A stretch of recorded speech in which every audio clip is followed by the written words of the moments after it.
Hello viewers, it's Cynthia Michael from Screen Reviews, bringing you a new podcast for myself called the Boruto Review. Like always, I'm going to speak very loudly, very clearly, and very slowly in case you don't understand me. Also, I'll try to do my best not to breathe so hard during this audio podcast recording as well, not to cause any audio feedback as well. And finally, if you're under 18, this audio podcast recording will change your adult language. Once again, if you're under 18, this audio podcast recording will change your adult language. Now, if you're over 18, then you should go to watch this audio podcast recording. So anyway, let's get into the latest episode of Boruto. So basically, the episode started off like this. We see Boruto, arriving at the crashed airship that was carrying Kawaki, and he took a device from the control panel that made it crash. So basically, Boruto arrived at the crashed airship that was carrying Kawaki in that container, and he took some type of device from the crashed airship, control panel and left. Meanwhile, Sasuke using his bodyguard show at a location that is believed to be believed to be, the killer organization's headquarters, but it was just a big platform somewhere in space time. So basically, Sasuke out on this big platform, and beside him was this big stone wall panel was next to him. So basically, turns out the platform and the big stone wall panel is some type of hologram. It's some type of hologram stage. So basically, every time that Sasuke touched a circle on the big stone wall panel, a different version of a Osuki member appear in holographic form. So basically, every time that Sasuke touched the stone wall panel, a holographic image of a Osuki member appear on the platform stage. So anyway, meanwhile, Bo headed back to his church with the device that he got from the crashed airship to give a speech to his church, and introduce some new members to his church. A couple of kids, and gave a speech about, how Lady Kaido and her people and the Osuki clan was sitting here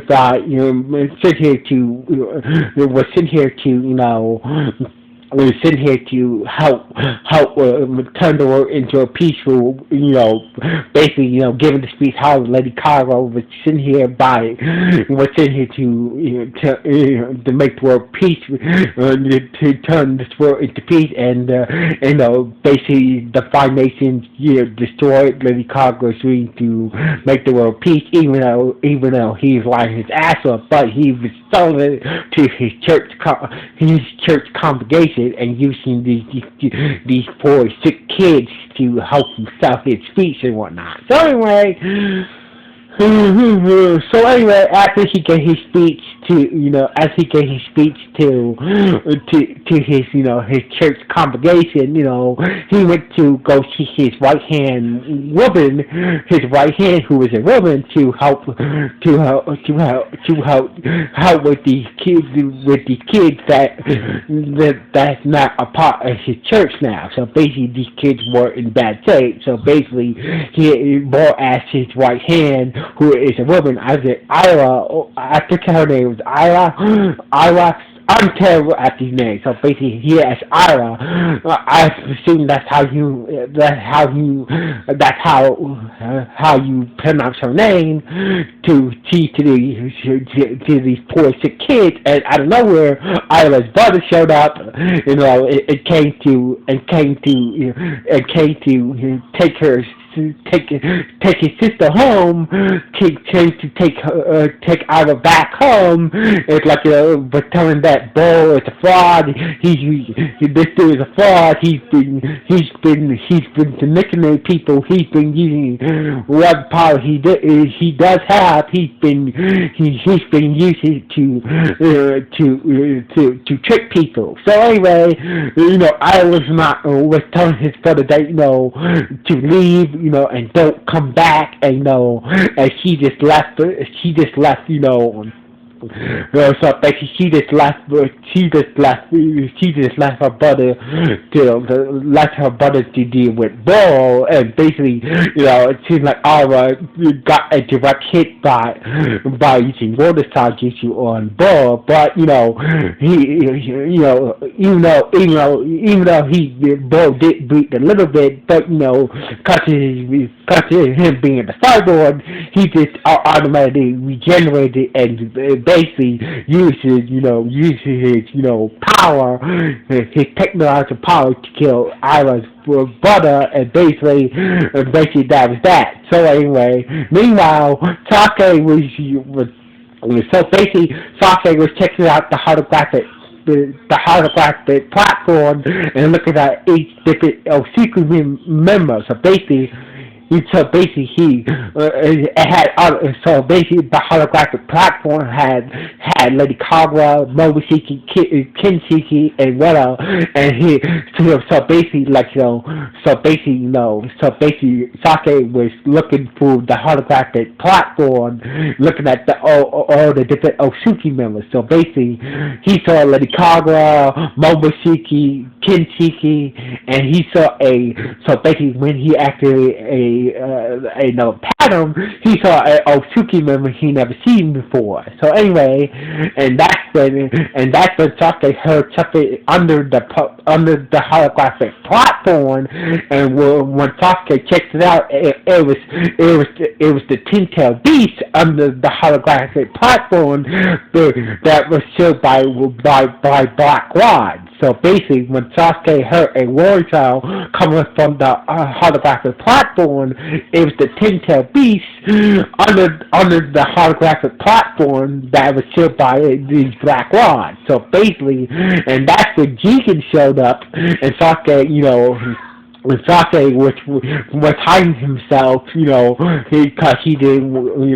he wanted to see what the hell was going on with Jigen and the Ten-Tailed Beast. So basically, Jigen starts to talk to the Ten-Tailed Beast, like, I know you want to devour me, but until I get my vessel back, I can't let you devour me yet until I get my vessel back, being Karaki. So basically, he was talking to the Ten-Tailed Beast, that I know you want to devour me, but until I get my vessel back, being Karaki, I can't let you do that right now. So basically, that's when Jigen started to take some of the Ten-Tailed Beast's chakra start to absorb some of the Ten-Tailed Beast chakra in his body, and he started to transform, and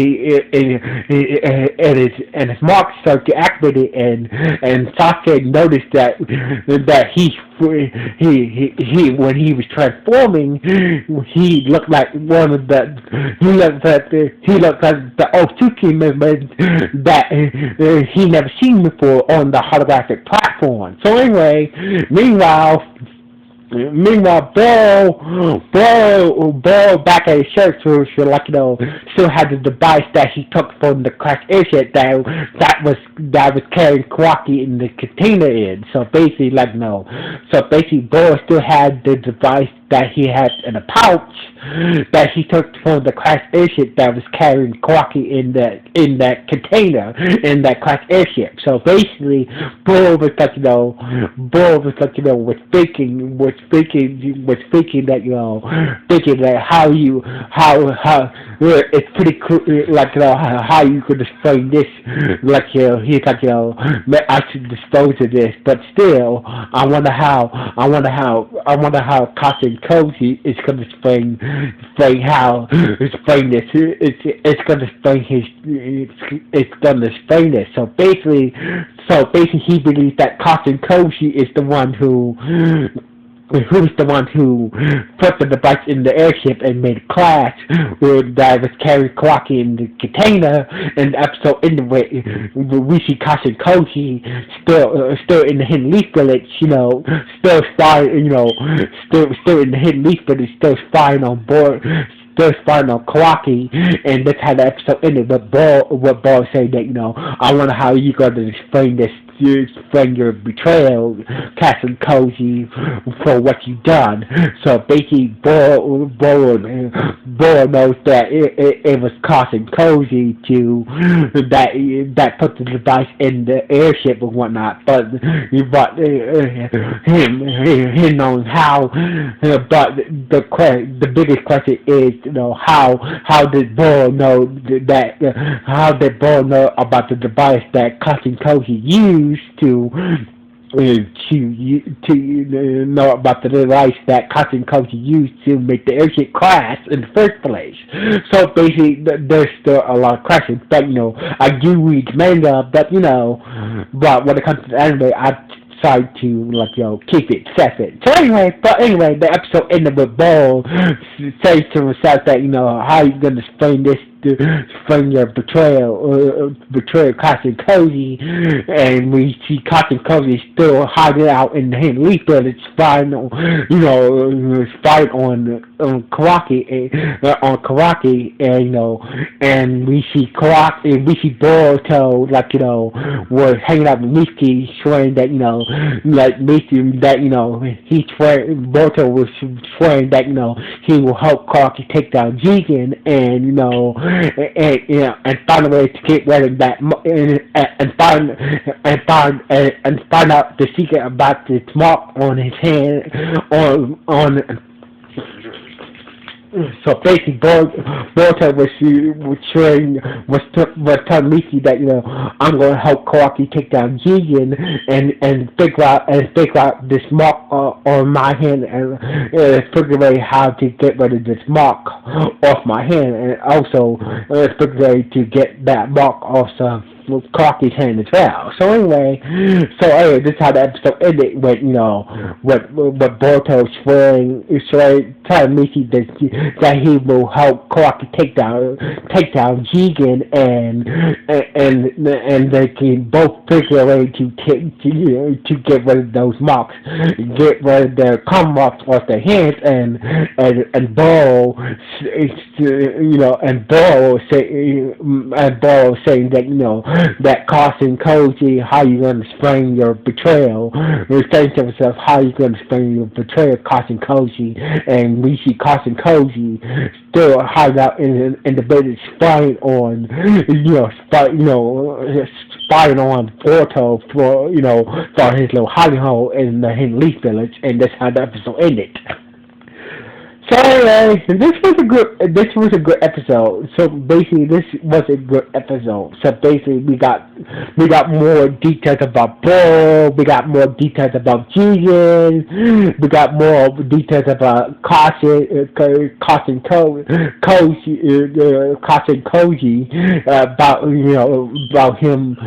him being the traitor who forced the airship to crash, and so basically, we got a lot more details in this episode. So anyway, this was a good episode. So anyway, what do you guys think about this episode? Was it good, was it bad, or was it just okay? Please let me know what the comments on this podcast. So anyway, like always, it's Sister Michael from Screen Reviews. One.